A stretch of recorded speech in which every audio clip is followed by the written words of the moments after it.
हाय दोस्तों, तो आने वाले टाइम में एक नया आईपीओ आने जा रहा है जिसका नाम है प्रीमियम एनर्जीज। तो ये कंपनी क्या करती है, इसका फाइनेंशियल डेटा क्या है, इसका ग्रे मार्केट प्रीमियम क्या चल रहा है, ये सारी की सारी डिटेल्स अपन इस वीडियो में डिस्कस करेंगे। और हमको इस आईपीओ में अप्लाई करना चाहिए कि नहीं करना चाहिए, ये भी मैं आपको इस वीडियो में एक्सप्लेन करने वाला हूँ।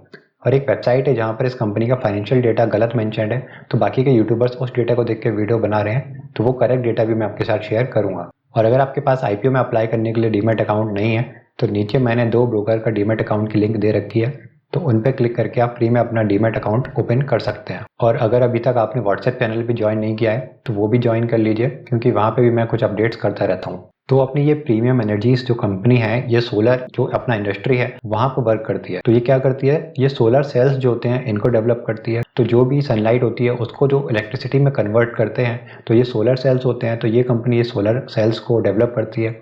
और साथ ही साथ जो सोलर के जो पैनल होते हैं जो आपको घर में दिखाई देते हैं, या जो आप कंपनीज में देखते हैं कि वहाँ पे सोलर पैनल्स लगे हुए हैं, तो ये कंपनी उन सोलर पैनल्स को भी डेवलप करती है। तो सोलर सेल्स जो है, जैसे कि आप यहाँ पे देख सकते हैं, सोलर पैनल्स में ही लगे रहते हैं। तो जब ये सोलर सेल्स मिल जाते हैं, बहुत सारे ग्रुप करके हम उनको बनाते हैं, तो वो एक सोलर पैनल बन जाता है, जैसे कि आप स्क्रीन पे देख रहे हैं। तो बहुत सारे सोलर सेल्स मिलके एक सोलर पैनल बनाते हैं। तो ये कंपनी सोलर सेल्स भी डेवलप करती है और सोलर पैनल्स भी डेवलप करती है। तो चलिए कंपनी के बारे में थोड़ा और जान लेते हैं। तो कंपनी अपनी जो है ये 1995 में बनी थी। तो तब से लेकर अभी तक ये कंपनी सोलर इंडस्ट्री में वर्क कर रही है।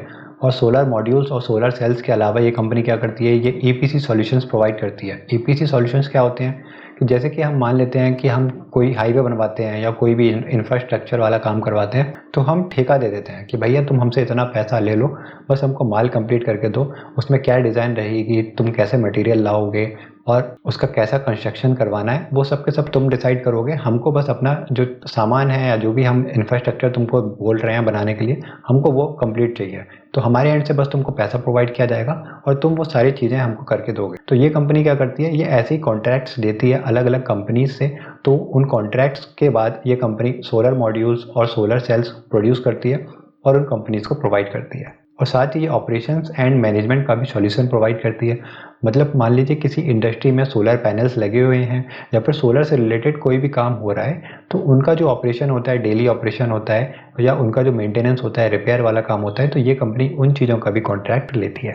तो कंपनी के पास करेंटली 5 मैन्युफैक्चरिंग यूनिट्स हैं जो हैदराबाद में सिचुएटेड हैं। तो कंपनी के क्लाइंट्स के बारे में बात करेंगे तो एनटीपीसी हो गया, टाटा पावर हो गया, ल्यूमिनस हो गया। तो जितने भी जाने माने आप कंपनीज होती हैं, ये कंपनी उनके साथ काम करती है। लेकिन ये इसका एक ड्रॉबैक भी है कि जो कंपनी का 80% जो रेवेन्यू आता है ना, वो इन लिमिटेड कंपनीज के साथ ही आता है। तो फ्यूचर में अगर मान लीजिए इन कंपनीज के साथ इस कंपनी का कोई भी कॉन्ट्रैक्ट नहीं होता है या कोई इसको कॉन्ट्रैक्ट नहीं मिलता है, तो इसके रेवेन्यूज़ पे भी अच्छा खासा अपन को डेंट देखने को मिल सकता है। और ये कंपनी 80% जो इसका जो प्रोडक्शन है वो डोमेस्टिकली ही सेल करती है और 14% जो है वो एक्सपोर्ट्स में जाता है। कंपनी के ऑब्जेक्टिव्स के बारे में अपन बात करेंगे कि कंपनी पैसा क्यों रेज कर रही है।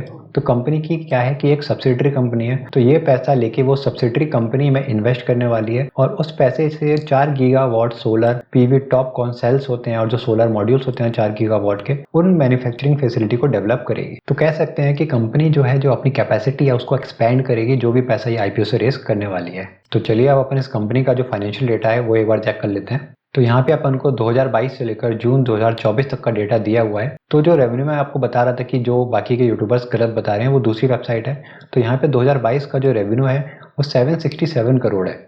लेकिन आप अगर दूसरी वेबसाइट पे देखेंगे, चित्तौड़गढ़ करके एक वेबसाइट है, वहाँ पे ये डेटा गलत है। वहाँ पे 3000 करके कुछ रेवेन्यू दिखाया गया है। तो यूट्यूबर्स बाकी के वही डेटा लेके चल रहे हैं, लेकिन वो डेटा गलत है। सही डेटा यही है, 767 करोड़ का 2022 में इनका रेवेन्यू था। वो इंक्रीज हुआ 2023 में, वो कितना हो गया, 1400 करोड़ हो गया। फिर वो और इंक्रीज हुआ है, वो कितना हुआ है, 3171 करोड़ हो गया। और जून क्वार्टर की बात करें तो ये डेटा अपन को 1668 करोड़ देखने को मिल रहा है। तो ओवरऑल जो ट्रेंड है कंपनी का रेवेन्यू का, वो अपन देखेंगे कि वो अपन को इंक्रीज ही होते हुए दिखाई दे रहा है।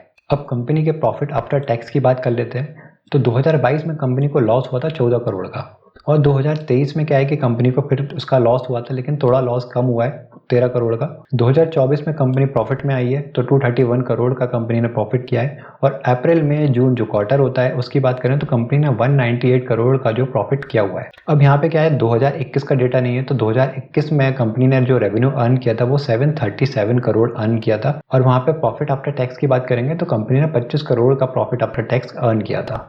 तो अब एक इम्पॉर्टेंट क्वेश्चन ये आता है कि क्या फ्यूचर में भी ये कंपनी लॉस में जा सकती है? तो दोस्तों हाँ, फ्यूचर में भी ये कंपनी लॉस साबित कर सकती है, क्योंकि इनकी जो सब्सिडरीज कंपनी है वो अभी तक लॉस में चल रही है, वो प्रॉफिटेबल नहीं हुई है। तो फ्यूचर में भी ऐसा हो सकता है कि ये कंपनी अपन को थोड़ा बहुत किसी ईयर में या किसी क्वार्टर में लॉस में जाते हुए दिख सकती है। रिटर्न ऑन इक्विटी की बात करेंगे तो कंपनी का 43.73% रिटर्न ऑन इक्विटी है, काफ़ी अच्छा डेटा है यहाँ पे।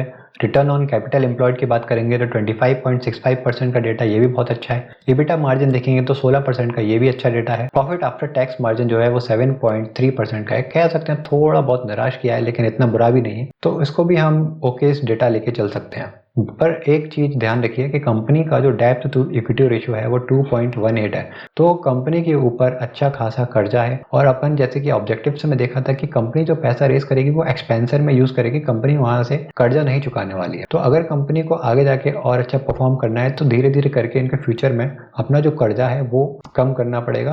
और अगर कर्जा कम नहीं कर रहे हैं तो इनको इतना एटलीस्ट उससे रेवेन्यू कमाना पड़ेगा कि उनकी प्रॉफिटेबिलिटी पर उसका फर्क ना पड़े। पीई रेशियो यहाँ पे आप देखेंगे कि मेंशन नहीं है, लेकिन कंपनी का जो पीई रेशियो है वो 80 का है, तो कंपनी महंगी वैल्यूएशन पर ही आ रही है। लेकिन अगर आप इंडस्ट्री देखेंगे तो इस इंडस्ट्री की काफी डिमांड है, क्योंकि आपने देखा होगा कि इस इंडस्ट्री में जो गवर्नमेंट है वो भी सब्सिडीज और इंसेंटिव्स वगैरह प्रोवाइड करती है। आपने घरों में देखा होगा कि घर में अगर आप सोलर पैनल्स वगैरह लगाते हैं तो वहां पे सरकार क्या है कि आपको सब्सिडी प्रोवाइड करती है। तो इस सेक्टर में सरकार भी अभी इन्वॉल्व है और ज़्यादा इन्वॉल्व होने वाली है। और जो उनकी प्रोडक्शन कैपेसिटी है सोलर सेक्टर की, जो भी रिन्यूएबल सोर्स ऑफ एनर्जी होते हैं इनकी, सरकार क्या है कि धीरे धीरे करके जो प्रोडक्शन कैपेसिटी है वो इंक्रीज ही कर रही है। तो कह सकते हैं कि फ्यूचर क्या है कि इन कंपनीज में फ्यूचर है, बस इन कंपनीज को अपने मार्जिन अपने प्रॉफिट्स मेंटेन करके चलना पड़ेगा। तो चलिए इसके जो कॉम्पिटिटर कंपनी है उसकी बात कर लेते हैं। तो ये वेबसोल एनर्जी सिस्टम जो कंपनी है ये लिस्टेड है स्टॉक मार्केट में, लेकिन क्या है कि ये कंपनी लॉस में चल रही है, तो इससे कुछ खास कंपैरिजन करने का फायदा नहीं होगा। और ये कंपनी जो है जो लिस्टेड है, ये इसका इनकम भी बहुत कम है,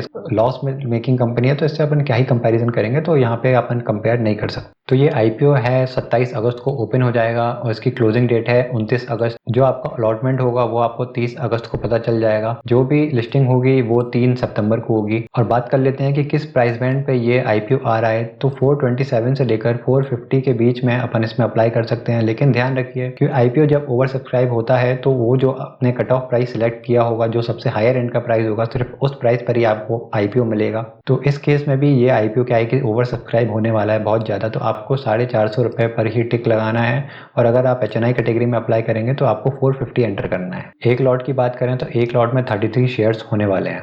तो इस आईपीओ का जो साइज होने वाला है वो 2830 करोड़ होने वाला है, जिसमें से 1300 करोड़ के लगभग क्या है कि ये कंपनी अपने एक्सपेंशन में यूज करेगी। बाकी का जो 1500 करोड़ के आसपास का जो डेटा है, ये कंपनी के जो पहले के प्रोमोटर्स होंगे या जिन्होंने इस कंपनी में अर्ली स्टेज पर इन्वेस्ट किया होगा, वो अपना स्टेक बेच रहे हैं, तो वो वाला पैसा इनकी पॉकेट में जाएगा।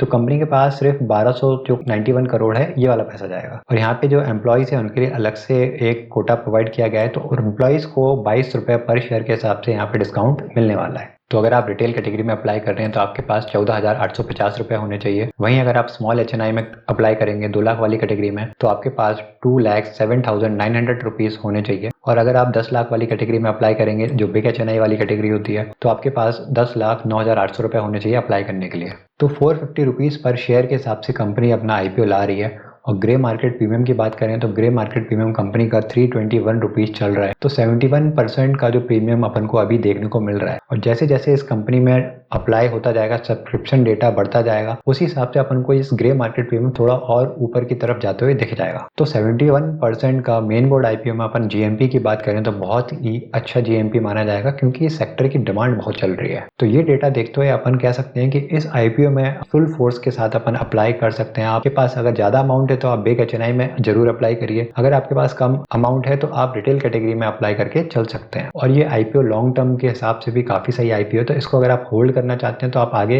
होल्ड करके भी रख सकते हैं। तो इस आईपीओ से रिलेटेड सारी इन्फॉर्मेशन मैंने आपको प्रोवाइड कर दी है। और भी कोई डाउट है तो आप मेरे को कमेंट सेक्शन में पूछ लेना। व्हाट्सएप चैनल ज्वाइन करना नहीं भूलिएगा। तो चलिए मिलते हैं अब अगले वीडियो में, तब तक के लिए गुड बाय।